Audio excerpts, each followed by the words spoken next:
Defend yourself against DDoS attacks by hiding your true IP address with ExpressVPN, and visit my custom link expressvpn.com/ghilliemaster in the description to find out how you can get an extra 3 months free.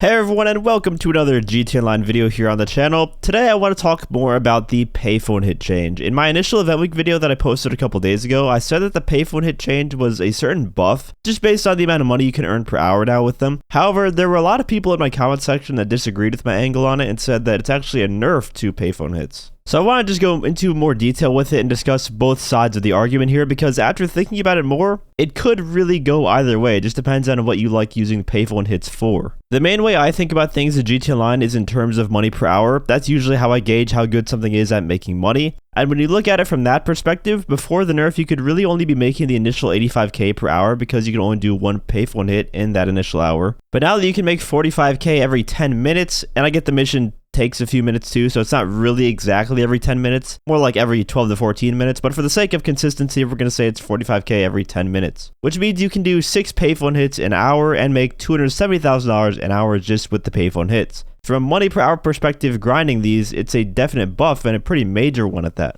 Or if you're doing payphone hits to complete the tier 4 objective for the contract DLC, it's also a buff because you can now do way more in a shorter amount of time with the less cooldown. So you'll be spending way less time to get that 100 required for the challenge completion. Although there is a trick you can do to skip the cooldown entirely, but you're not going to get paid for it. I'm sure not everyone is going to be knowing about that though. Now let's look at it from the side of it being a nerf. If you don't grind out payphone hits and just do them every once in a while, yes, this could be considered a nerf to payphone hits. Because now assuming cooldowns aren't a thing because you don't run into the cooldowns because you aren't interested in spamming them, you now have to do 2 payphone hits to make as much money as you would with only 1 payphone hit before. So that's just a flat out nerf. If you just incorporated payphone hits into your grind before, maybe you do a payphone hit for 85k, then export mixed goods for 50k, then do the ammunition bunker delivery for another 50k, then maybe a security contract or 2 thrown in there. Whatever you do in your grind, the payphone hits are just a nice one-time pay every hour or so while doing other things in the meantime, so that all of your cooldowns sync up with each other so there's no downtime in your money making. Because now you're probably not going to want to prioritize payphone hits as much when you're able to do them because they don't give as much of an influx in payment for that 2 or so minutes of work per mission. If you manage to get a security contract even with Specialist or Specialist Plus, that is now going to be a better payment than doing a payphone hit. And those only have a 5-minute cooldown. Of course, you do have to get lucky and get a Specialist or Specialist Plus and also hope it's not on a bad mission like asset protection. So it's not a guarantee to happen, but still it's a possibility. Despite all of this though, I think all parties that see it as a nerf or buff can see benefit to these payphone hit changes. You just kind of got to switch up the strategy a bit.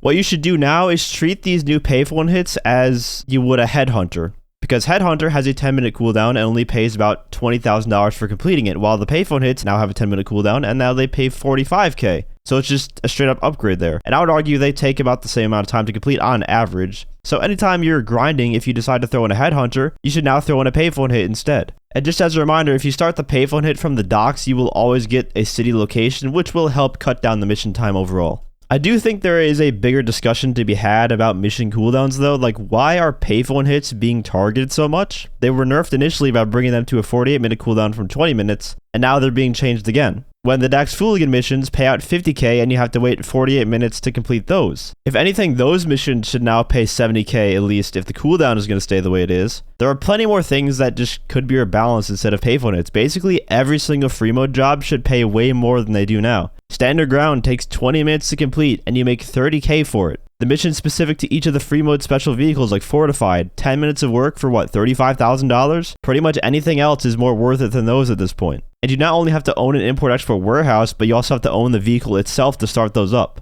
Anyways, let me know what you guys think about those new changes and cooldown mechanics in general in GTA Online after looking at it from a broader scale. And also, if there was any missions that you would like to see rebalanced in terms of cooldowns or payment, which ones would they be? Let me know down in the comments. If you guys enjoyed the video or found it helpful, feel free to leave a like as well as subscribe to my channel for more GTA Online content. I also want to give a huge shout out to all my channel members for your support. If you'd like to become a member for some exclusive perks, you can either use the join button or the link that's down in the description. And as always, thanks for watching and have a great day.